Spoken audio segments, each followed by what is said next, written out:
नमस्कार, स्वागत है आप सभी का एक बार फिर से आपके अपने YouTube चैनल कुशवाहा के रंगा पर। दोस्तों, जैसा कि आप लोगों को मालूम हो चुका है कि मैं हूं इंजीनियर मुकेश कुशवाहा और मैं कुशवाहा के रंगा का फाउंडर हूं। आप लोगों को यह भी मालूम हो चुका है कि मैं यहाँ मैथमेटिक्स और इंग्लिश पढ़ाता हूँ, साथ में हिंदी, मैथिली और उर्दू की एक्स्ट्रा क्लासेज लेता हूँ। इन सब बातों से आगे बढ़ते हुए हम सीधे आज अपने असली मुद्दे पर आते हैं और आज का हमारा मुद्दा है क्लास 12th का इंग्लिश का पोएट्री सेक्शन का एक टॉपिक, जिसका कि नाम है फायर हिम। तो चलिए दोस्तों, हम आज इसी चैप्टर को देखते हैं। आप लोग अंत तक बने रहिएगा। मैं आपको वचन दे सकता हूँ, मैं आपसे वादा कर सकता हूँ कि अगर आपने ये चैप्टर कहीं पहले से पढ़ रखा है तो भी आपको कुछ ना कुछ नया सीखने को मिलेगा और इसको एक बेहतरीन अंदाज में इस कदर आप पढ़ लेंगे, इस अंदाज में पढ़ लेंगे कि आप जिंदगी भर कम से कम एग्जाम तक तो पक्के से आप नहीं भूलिएगा।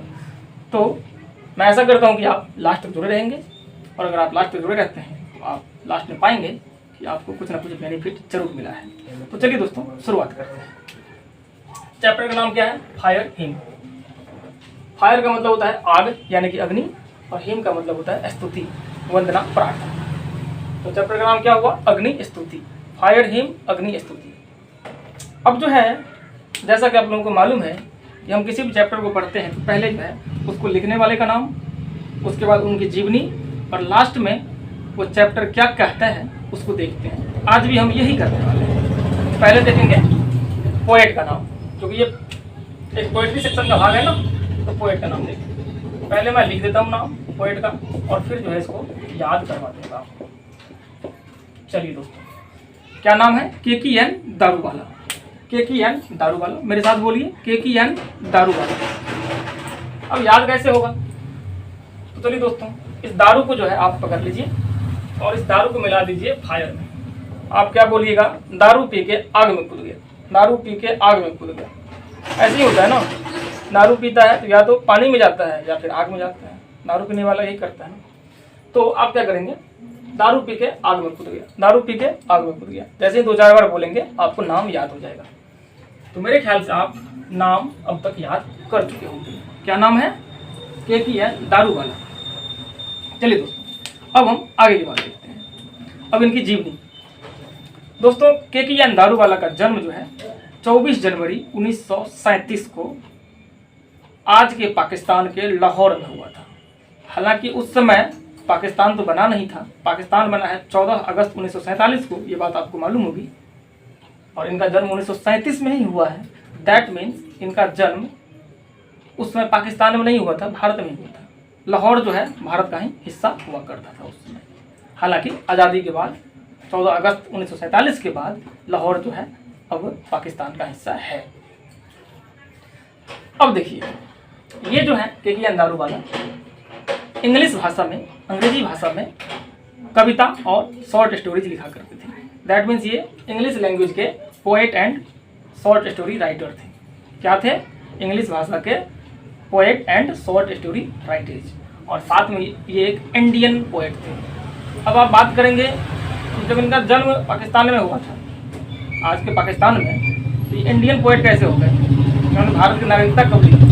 तो अब इसी की बात करते हैं। देखिए, 1945 में भारत की स्थिति बहुत ज़्यादा खराब थी। भारत में बंटवारे की सुगबुगाहट चल रही थी, बंटवारा होने वाला था। मोहम्मद अली जिन्ना का नाम आप सुने होंगे, क्योंकि मुस्लिम लीग का नेता था। मुस्लिम लीग की मांग थी ना कि पाकिस्तान बनाएंगे हम, और पाकिस्तान को क्या बनाने वाले थे वो लोग? इस्लामिक राष्ट्र। और ये जो है ना KKN दारूवाला धर्म से थे पारसी। इनके पिताजी का नाम था NC दारूवाला, जो कि लाहौर के एक सरकारी यानी कि गवर्नमेंट कॉलेज में प्रोफेसर थे, यानी कि अच्छे खासे पढ़े लिखे थे। जब KKN दारूवाला 8 साल के थे तो इनके पिताजी जो है पूरे परिवार के साथ डर से भारत आ जाते हैं। भारत में कहाँ आते हैं? तो गुजरात के जूनागढ़। कहाँ आते हैं? भारत के गुजरात के जूनागढ़। अब यहाँ से कुछ दिनों के बाद जो है ये आ जाते हैं उत्तर प्रदेश के रामपुर, और रामपुर में ही इनका परिवार सेटल हो जाता है, यहीं बस जाता है। तो हो गया ना, अब ये इंडियन कवि, अब इनको नागरिकता मिल गई है भारत की, ये भारतीय कवि हो गए। अब देखिए दोस्तों, 1958 में जो है ये UPSC का एग्जाम देते हैं और इसे क्वालिफाई करते हैं, इसे क्रैक कर देते हैं और मात्र 21 साल की अवस्था में ये IPS बन जाते हैं। IPS बोले तो इंडियन पुलिस सर्विस, यानी कि इन्हें इंडियन पुलिस सर्विस में जॉब लग जाती है और ये जॉब करने लगते हैं। लेकिन इन्हें लिखने का भी शौक था, कविताएं लिखने का, लेख लिखने का इन्हें बहुत शौक था और अपने शौक को जो है इन्होंने कभी मरने नहीं दिया। 1970 में जो है इन्होंने अपनी पहली कविता, अपनी पहली बुक जो है निकाली, जिसका भी नाम था अंडर ओरियन। क्या नाम था? Under Orion. कब निकला था? 1970 में। इससे पहले मैं दो बातें और करना चाहूँगा कि 1962 में जो है जब इनकी शादी हो गई, मतलब नौकरी लगी, शादी हुई, और 1962 में इनको पहला संतान हुआ था, यानी कि इनके पहले बच्चे की जन्म हुई थी। हालांकि वो बच्चा जिंदा नहीं बचा था, उनकी मृत्यु हो गई थी। कब? 1962 में। और 1970 में इन्होंने पहली किताब निकाली जिसका नाम था अंडर ओरियन। दोस्तों, ये कुल मिलाकर के अभी तक 9 किताबें जो है पोएट्री की निकाल चुके हैं। हालांकि कुल मिला के ये 12 किताबें लिख चुके हैं अभी तक, लेकिन उनमें से 3 जो है प्रोज की, यानी कि 9 पोएट्री की है और 3 जो है लेख वाले हैं, लेख वाले कहानियों की है। 9 हो गई कविताओं की और 3 हो गई कहानियों की। कुल मिला के 12 किताब निकाले हैं, इसमें से कि 9 किताब जो है कि पोएट्री की है। तो 9 पोएट्री की जो किताबें हैं उनको आपको याद रखना है। आपकी बुक में 5 किताबों के नाम दिया गया है, हमें 9 के 9 किताबों के नाम जो है याद रखने हैं। तो मैं आपको बताता हूँ, आप जो है इसे नोट कर लीजिएगा कहीं पे और आराम से इसे याद कीजिएगा। मालूम चल चुका है आपको पहला किताब क्या है? Under Orion. सेकंड है एपरेशन इन अप्रैल, जो कि 1971 में आता है, 1971 में आता है। तीसरा है क्रॉसिंग ऑफ रिवर्स, जो कि 1976 में आता है। चौथा है विंटर पोएम्स, जो कि 1980 में आता है। 5वां है कीपर ऑफ द डेड, जो कि 1982 में आता है। छठा है लैंडस्केप, जो कि 1987 में आता है। 7वां है अ समर ऑफ टाइगर, जो कि 1995 में आता है, 1995 में आता है।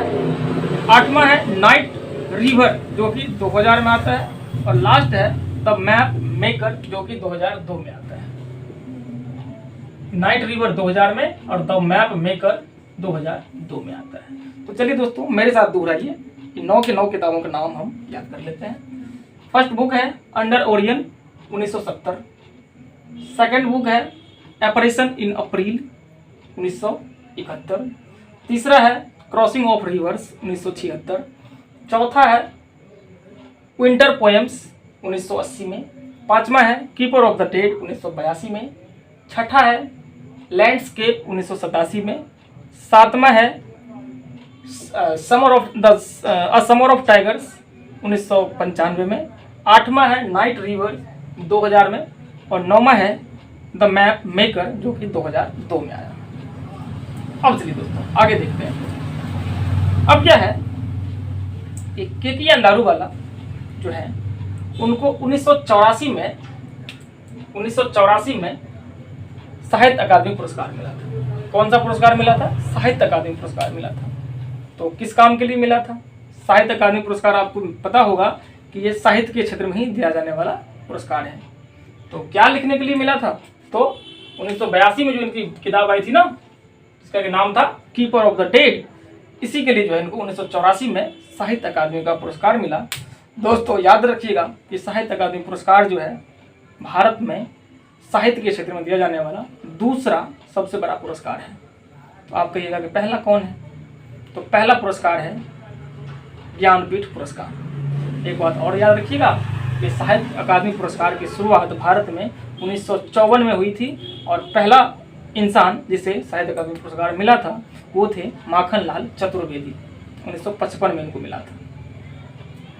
और ज्ञानपीठ पुरस्कार की शुरुआत 1961 में हुई थी और पहला इंसान जिसे ज्ञानपीठ पुरस्कार मिला था उनका नाम था जी शंकर कुरूप, जो कि मलयालम भाषा के कवि थे और इनको 1965 में पहली बार जो है ज्ञानपीठ पुरस्कार मिला था। तो इन दोनों बातों को आप याद रखिएगा कि साहित्य अकादमी पुरस्कार की शुरुआत 1954 में हुई थी और ज्ञानपीठ पुरस्कार की शुरुआत 1961 में हुई थी। पहला बंदा जिन्हें साहित्य अकादमी पुरस्कार मिला था माखनलाल चतुर्वेदी, पहला बंदा जिन्हें ज्ञानपीठ पुरस्कार मिला था तो जी शंकर कुरु। अगर इसे आप याद रखते हैं तो ये तो आपके किताब में जो है ना हर जगह आने वाला है, हर जगह आप कहीं देख लीजिएगा कि साहित्य अकादमी पुरस्कार मिला, इसे ज्ञानपीठ पुरस्कार मिला, इसे पुलित्जर अवार्ड मिला, इसे नोबेल पुरस्कार मिला, कुछ ना कुछ आता ही रहता है। मैं जैसे जैसे ये आता है ना पुरस्कार सब, मैं इनके बारे में जो है ना धीरे धीरे मैं बातें करता रहूँगा। तो मेरे ख्याल से आपको साहित्य अकादमी पुरस्कार और ज्ञानपीठ पुरस्कार के बारे में पता चल चुका होगा। अब हम आगे बढ़ते हैं। तो इनको जो है ना अपनी 5वीं रचना के लिए जो है पुरस्कार मिला और इसके बाद जो है इनकी 6ठी रचना आती है, इसका नाम होता है लैंडस्केप। लैंडस्केप के लिए भी दोस्तों इनको एक पुरस्कार मिलता है जिसका नाम होता है Commonwealth poetry award for Asia. Commonwealth poetry award for Asia, जो 1987 में ही इनको ये पुरस्कार मिला था। तो इनको जो है साहित्य के लिए 2 पुरस्कार अभी तक मिल चुका है। एक का नाम है साहित्य अकादमी पुरस्कार और दूसरे का नाम है Commonwealth poetry award for Asia. तो Commonwealth poetry award for Asia इनको मिलता है लैंडस्केप को लिखने के लिए और साहित्य अकादमी पुरस्कार मिलता है इनको the keeper of the trade को लिखने के लिए। याद रखिएगा, बहुत ही इंपॉर्टेंट है।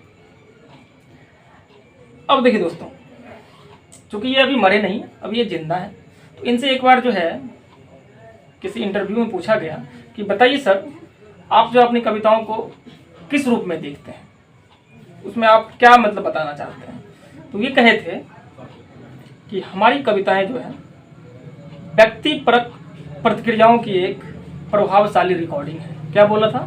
व्यक्तिपरक प्रतिक्रियाओं की एक प्रभावशाली रिकॉर्डिंग है। अगर हम इंग्लिश में बोले तो a totally impressionistic recording of subjective responses. A totally impressionistic recording of subjective responses, English में याद रखनी है। उनका दावा है दोस्तों कि उनकी कविताएं जो है ग्रामीण परिदृश्य से जुड़ी हुई होती हैं और इसलिए जो है ये जमीन से जुड़ी है, क्योंकि ग्रामीण परिदृश्य की ओर मुड़ी हुई है इसलिए जमीन से जुड़ी हुई है, दैट इज अर्थ ही है। दोस्तों ये जो है एक प्रख्यात लैंडस्केप पोएट है। कैसे पोएट है? Landscape poet. लैंडस्केप का मतलब क्या होता है दोस्तों? तो परिदृश्य, और परिदृश्य का मतलब होता है ऐसी घटना, पदार्थ या वस्तु या स्थल जो आपकी आंखों के सामने होता है। लैंडस्केप क्या होता है? ऐसी घटना, पदार्थ या स्थल जो आपकी आंखों के सामने हो, उसे ही परिदृश्य कहते हैं। आप लोग कहते हैं ना, जो बताओ क्या परिदृश्य है तुम्हारे आसपास का, ऐसा तो आप लोग कहते ही होंगे। परिदृश्य का मतलब क्या होता है? जो आपकी आंखों के सामने है। तो ये परिदृश्य कवि थे, यानी कि इनको जो सामने में दिखता था उसी पर लिख देते थे। इस कहानी, अभी इस कविता को जो पढ़ेंगे ना, तो इसमें भी यही हमें देखने को मिलेगा। जो इनके सामने में दिख गया, उसके बारे में इन्होंने अपना लिख दिया, जो सामने दिखा उसको बता दिया। इसी को बोलते हैं परिदृश्य कवि होना। अब दोस्तों ये कहते हैं कि हम जो है मिलावट यानी कि कपट, इंग्लिश में बोले तो सोफिस्टिकेशन यानी कि हिपोक्रेसी से दूर रहते हैं। इनका कहना है कि हम मिलावट नहीं करते हैं, कपट नहीं करते हैं, दैट मीन्स सोफिस्टिकेशन नहीं करते हैं, हिपोक्रेसी नहीं करते हैं। ऐसा क्यों नहीं करते हैं? इनके अनुसार अगर ऐसा कोई करता है तो कविता जो होती है ना, पद्य, उसकी चमक, शक्ति खत्म हो जाती है, गायब हो जाती है। इसलिए कहते हैं जैसे रहो वैसे ही रहो और वैसे ही लिखा करो, इसमें कुछ भी मिलावट ना करो अपनी तरफ से। अगर मिलावट करने की आपने कोशिश करी तो उसकी नकलपन जो है ना, नकलीपन होने का एहसास आपको सबको दिख जाएगा। अब देखिए दोस्तों, जब इतनी बातें आपने जान लिया तो अब हम देखते हैं कि उनकी कविताओं के विषय क्या थे। मतलब होता है ना कि कोई कभी वीर रस की कविताएं लिखता है, कोई कभी हास्य रस की कविताएं लिखता है, कोई कभी जो है श्रृंगार रस की कविताएं लिखता है। तो इनकी कविताएं जो थी उनका विषय क्या सब हुआ करता था? तो उनकी कविताओं के विषय हुआ करते थे दोस्तों, पहला तो था लव यानी कि प्यार, दूसरा था डेथ यानी कि मृत्यु, तीसरा था डोमिनेशन। डोमिनेशन का मतलब होता है अधिकार यानी कि प्रभुत्व। डोमिनेशन का मतलब अधिकार यानी कि प्रभुत्व। चौथा था साइनिसिज्म। साइनिसिज्म साइनिसिज्म का मतलब होता है मानव द्वेषवाद, कुटिलता। यानी कि अगर कोई इंसान इंसान से द्वेष करता है, इंसान से नफरत करता है, उसी को बोलते हैं साइनिसिज्म। पांचवा, मानव समाज की दुर्दशा यानी कि प्लाइट ऑफ ह्यूमन सोसाइटी। और छठा था हिंसा। हिंसा दैट मीन्स वायलेंस। इनकी कविताओं के विषय क्या सब हुआ करते थे दोस्तों? तो बताइए मेरे साथ, बोलिए एक बार। Love, death, domination, cynicism, violence and plight of human society. अब बात है कि इसके कविताओं में वायलेंस कहाँ से आ गया? तो आप लोगों को मालूम है कि ये आईपीएस थे, पुलिस सर्विस में थे। तो जो पुलिस सर्विस में रहेगा उनकी कविताओं में जाहिर सी बात है कि वायलेंस का होना ही होना है। आप लोग जानते हैं ना कि जैसा देश वैसा भेष। आप जहाँ रहेंगे, जिस संस्कृति में रहेंगे, जिस परिवेश में रहेंगे, आप वैसा ही सोचेंगे। अगर आपको मान लीजिए कि सरसों के खेत में रख दिया जाए, कुछ समय के लिए छोड़ दिया जाए, और आप कवि हैं, तो आप जाहिर सी बात है कि प्रेम रस की कविता जो है ना, श्रृंगार रस की कविता लिखेंगे, प्रेम की बातें करेंगे। और वैसे ही अगर आपको श्मशान घाट में रख दिया जाए तो आप जाहिर सी बात है कि मृत्यु की बात करेंगे, उसी पर कविता लिखेंगे। आपको अगर अस्पताल में रख दिया जाए तो आप दुख दर्द की बात करेंगे, उसी पे वैसा ही सोचेंगे। बारिश होती है तो आपके अंदर की प्यार की जो है भावनाएं जग जाती हैं। ऐसा क्यों? क्योंकि परिवेश वैसा होता है। तो इसलिए जो है इनका परिवेश कैसा था? हिंसा में ही हमेशा जो है लिप्त रहते थे। मतलब हिंसा में लिप्त नहीं, मतलब ये जो है लाशों के साथ ही हमेशा रहते थे ना। पुलिस में मतलब क्या, लाशों के साथ ही रहना। तो इसलिए जो है इनकी कविताओं में वायलेंस भी हुआ करता था, याद रखिएगा। अब देखिए दोस्तों, इतनी बातें जब हम समझ गए तो अब हम आगे बढ़ते हैं और कुछ बातें और जानते हैं। दोस्तों, जैसा कि आप लोगों को मालूम है कि अभी जिंदा हैं। 2014 में इनको जो है भारत का चौथा सबसे बड़ा नागरिक सम्मान मिलता है, जिसका नाम होता है पद्मश्री। पद्मश्री चौथा सबसे बड़ा नागरिक सम्मान है भारत का। पहला सम्मान कौन सा है? पहला है भारत रत्न, दूसरा है पद्म विभूषण, तीसरा है पद्म भूषण और चौथा है पद्मश्री। और यही पद्मश्री जो है इनको 2014 में मिलता है। अगली बात, ये धर्म से क्या थे? पारसी। शायद आपको मालूम हो चुका है। पारसी को इंग्लिश में बोलते हैं ज़ोरास्ट्रियन। जैसे होता है ना हिंदू धर्म, इस्लाम धर्म, ईसाई धर्म, सिख धर्म, जैन धर्म, बौद्ध धर्म, यहूदी धर्म, वैसे ही एक धर्म होता है पारसी धर्म। ये धर्म से पारसी थे। दोस्तों, मैं आप लोगों को पारसी धर्म के इतिहास और उनकी महानता के बारे में किसी अलग से वीडियो बना के बता दूंगा। ये लोग, पारसी धर्म के लोग जो है ना, बहुत ही मेहनती होते हैं। ये लोग बहुत ही परिश्रमी होते हैं और इन लोगों ने बहुत ही अच्छे अच्छे काम किए। तो इस वीडियो में तो बताना संभव नहीं हो पाएगा क्योंकि वीडियो लंबा हो जाएगा, लेकिन हम किसी अलग से वीडियो बना करके उस वीडियो में मैं जो हूँ इनकी महानता के बारे में, पारसी धर्म की महानता के बारे में आपको जरूर बताऊंगा। तो उस वीडियो को भी आप जरूर देखना, आपको उससे बहुत बेनिफिट मिलेगा। चलिए दोस्तों, अब हम आ जाते हैं सीधे कविता पे। कविता बहुत छोटी सी है दोस्तों, बस इसको जो है ना 5 मिनट में हम लपेट देंगे। होता क्या है दोस्तों कि कवि जो है दैट मीन्स के एन दारूवाला बचपन में एक बार अपने पिताजी के साथ दैट मीन्स एनसी दारूवाला के साथ एक श्मशान घाट की तरफ जो है घूमने के लिए जाते हैं। नदी के किनारे जाते हैं तो वहाँ श्मशान घाट इनको दिखता है। तो वहीं की जो है ना यादें और वहाँ जो उन्होंने क्या सब देखा था, इनके ही बारे में जो है ना लिख दिया। जैसा कि आपको मालूम है कि एक परिदृश्य कवि थे, दैट मीन्स लैंडस्केप पोएट थे। लैंडस्केप का मतलब क्या होता है? जो आपको सामने दिख जाए उसी के बारे में लिख देना।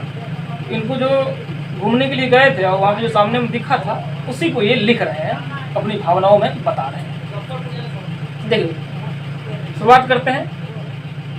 ये मात्र 15 लाइन की कविता है, तो इसको जो है समझने में ज़्यादा वक्त तो नहीं लगेगा। चलिए देखिए, कवि लिखते हैं, the burning Ghat erupted phosphorescence and wandering ghost lights frightened passers-by as moonlight scattered among the bones. Once strolling at dawn past river bank and ghat, we saw embers losing their cruel redness to the grey ash that swallow all half-cooked limbs. कहते हैं दोस्तों कि burning घाट यानी कि श्मशान घाट में जो है फॉस्फोरेसेंस निकल रहा था। वहाँ जो लाशें जल रही थी ना, उससे क्या निकल रहा था? फॉस्फोरेसेंस निकल रहा था। अब आप कहिएगा दोस्तों ये फॉस्फोरेसेंस क्या होता है? तो फॉस्फोरेसेंस होता है रात को जब आप सबको जला के जाते हैं, लाश को जला के जाते हैं और लकड़ी से अगर जलाइएगा तो उससे जो है ना रात के अंधेरे में लाइट निकलती रहती है, सॉफ्ट लाइट, उसी को हम लोग क्या कहते हैं? फॉस्फोरेसेंस। तो यही कह रहे हैं कि बर्निंग घाट से यानी स्मशान घाट से जलती हुई चिताओं से जो है फॉस्फोरेसेंस निकल रहा था। And wandering ghost lights frightened passers by, और उससे जो भूतिया प्रकाश निकल रहा था ना, वो भूतिया प्रकाश जो डरा रहा था, वो जो है राहगीरों को क्या कर रहा था? भयभीत कर रहा था। होता है ना, ऐसी नहीं होता है? अगर मान लीजिए आप कहीं लाश जला देते हैं कलम में या बगीचा में, तो वहाँ से जो बगल से राहगीर गुजरता है तो डर जाता है ना, डरता रहता है एकदम, वहाँ से जाना भी नहीं चाहता है। तो वही कह रहे हैं, जो भूतिया प्रकाश निकल रहा था ना वहाँ से, वो राहगीरों को डरा रहा था, उसे भयभीत कर रहा था। As moon light scuttled among the bones, मानो कि मून लाइट यानी कि चांदनी चंद्रमा की प्रकाश जो है ना, बोन्स यानी कि हड्डियों से तेजी से गुजर रहा हो, ऐसा लग रहा था वहाँ पे। Once strolling at dawn past river bank at ghat, जब एक बार हम लोग जो है बैंक यानी कि नदी के किनारे हम लोग घूमने के लिए गए थे, तो वहीं हम लोगों ने ये सब देखा था। हम लोगों ने क्या देखा था कि we saw embers losing their coral redness. हम लोगों ने देखा, यहाँ पे हम लोग कह रहे हैं, इसका मतलब क्या, ये अकेले नहीं है, इनके साथ इनके पिताजी भी हैं। तो ये कह रहे हैं कि हम लोगों ने देखा कि वहाँ जो है आग की लालिमा, जो कुरियल लालिमा थी ना आग की, वो जो है धीरे धीरे अपनी चमक जो है ना खो रही थी। इम्बर्स का मतलब होता है चिंगारी। तो चिंगारी की लालिमा, चिंगारी जो है ना, चिंगारी कैसी होती है? लाल। तो चिंगारी की लालिमा जो है धीरे धीरे खत्म हो रही थी, वो अपनी लालिमा खो रही थी, और जैसे ही लालिमा खो रही थी तो वो जो है राख में तब्दील होती जा रही थी, और राख में तब्दील हो भी रही थी और सबको जो है जलाती भी जा रही थी। अब उसके बाद लिखते हैं कि half cooked limbs bore witness to the fire's debauchery. अब कहते हैं वहाँ जो अधजले अंग थे ना बॉडी के, लाश के, वो जो है आग के अनैतिक व्यवहार को दर्शा रहा था। आग के अनैतिक व्यवहार का साक्ष्य गवाही दे रहा था कि देखो आग जो है ना अपना कर्तव्य ठीक से नहीं निभा रहा है। आप लोग देखते होइएगा कि जब आप लाश जलाते हैं और मान लीजिए कम लकड़ी देते हैं तो उसमें जो है ना आग, लाश का जो कुछ अंग जो है ना ठीक से नहीं जलता है, उसमें उसकी कुछ हड्डियाँ चलिए छोड़िए, अंगुली ये सब जो होता है ना कुछ बची रह जाती है। उन्हीं को ये देख करके जो है ना ये बातें लिख रहे हैं। आगे लिखते हैं, माय फादर सेड, मेरे पिताजी ने कहा, you see those half burned fingers and bone stubs, क्या तुमने उन अधजली उंगलियों एवं हड्डियों को देखा? पिताजी कह रहे हैं अपने पुत्र से, दैट मीन्स कि अंदारू वाला से, कि क्या तुमने उन अधजली उंगलियों एवं हड्डियों को देखा? आगे लिखते हैं, the fire eight times forgets it's dead, आग जो है कभी कभी अपने मृतकों को भूल जाता है। A Zoroastrian I my child fingers clenched into a little knot of pain. जैसा कि आपको पता है कि वो धर्म से पारसी हैं, दैट मीन्स जोरोस्ट्रियन है, तो वही कह रहे हैं मैं एक जोरोस्ट्रियन हूँ और मेरी छोटी उंगलियां, क्योंकि उस समय में बच्चे थे ये, तो मेरी छोटी उंगलियां जो है इन सबको देख करके जो है सो डर से ऐसे हो गई। नहीं होता कि बच्चा अगर किसी चीज़ को देख लिया, डर मतलब डर जाता है, तो जो है अपनी उंगलियों को भींच लेता है, ऐसे मुंह कर लेता है, वो डर हो गया।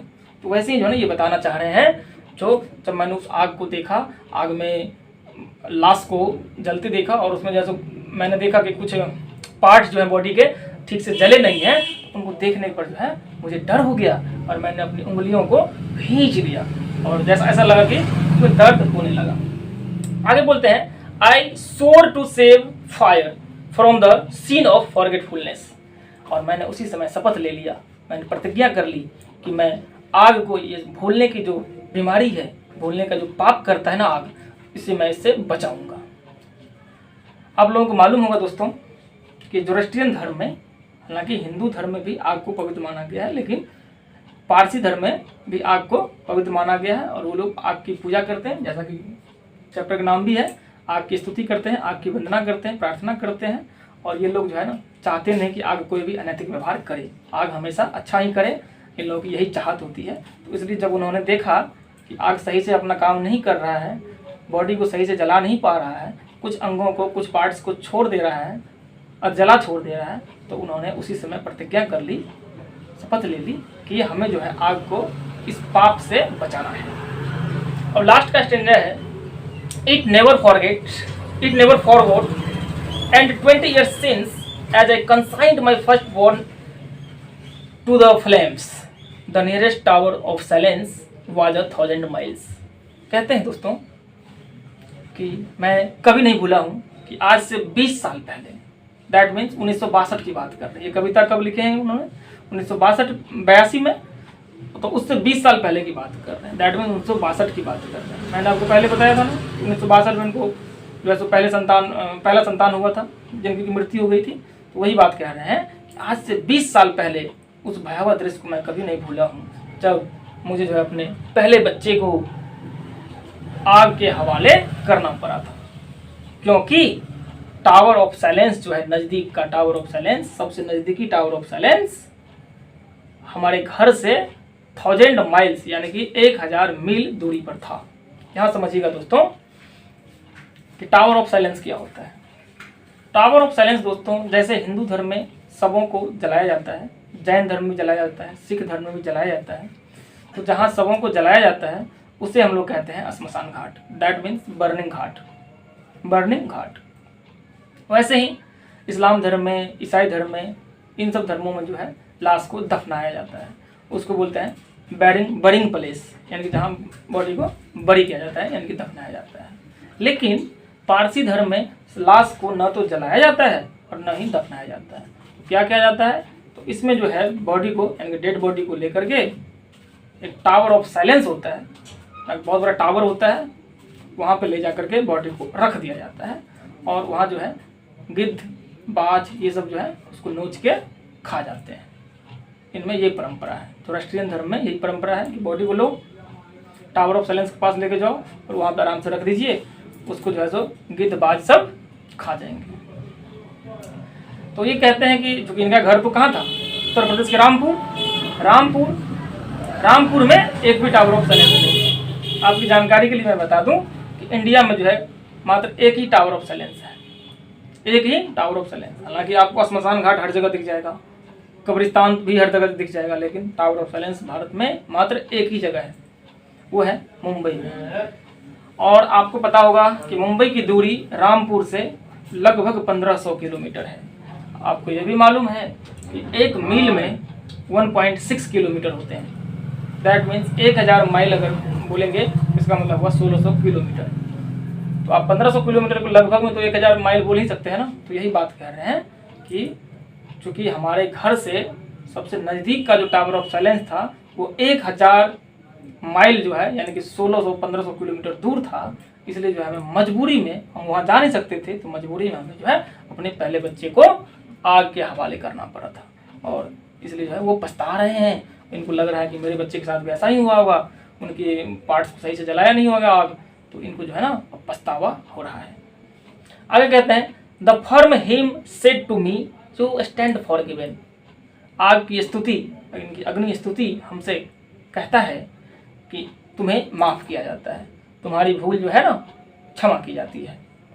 Broken yet rebellious I swore this time to save it from the scene of forgiving.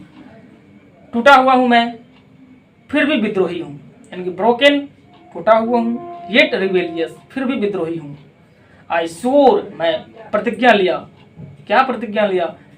कि आग को इस भूलने की बीमारी से, भूलने की पाप से बचाना है। तो दोस्तों यही थी कविता, और इस कविता को जो है आप लोग मेरे ख्याल से याद रखिएगा। यहाँ पे कुछ बातें आई, टावर ऑफ साइलेंस समझ गया आपने, उसके बाद आपने देखा कि ज़ोरास्ट्रियन क्या है, पारसी धर्म क्या है।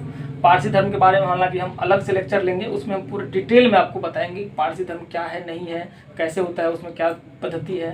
पारसी धर्म के कुछ महान लोगों के बारे में बताएंगे, पारसी धर्म का इतिहास क्या था, पारसी धर्म में आजकल पारसी लोगों की संख्या बहुत कम हो गई है, ऐसा क्यों है। तो ये सब बातें जो है हम उस वीडियो में आपको ज़रूर बताएंगे। तब तक आप जो है देखते रहिए कुशवाहा की दरभंगा, और आपने अपना कीमती वक्त दिया, इसके लिए मैं आप लोगों को तहे दिल से शुक्रिया अदा करता हूँ। आप मेरे से अगर पर्सनली पढ़ना चाहते हैं तो आप स्क्रीन पर दिए गए नंबर पे कॉल कर सकते हैं, या सदैव जो है फिजिकली आकर के दरभंगा में यहाँ विजिट कर सकते हैं। ये इंस्टीट्यूट जो है दरभंगा के दिघी में भटियारी सराय में पड़ता है, तो आप आराम से यहाँ आ सकते हैं। अगर आप इस आसपास में रहते हैं कहीं तो दरभंगा आइए, आराम से पढ़िए।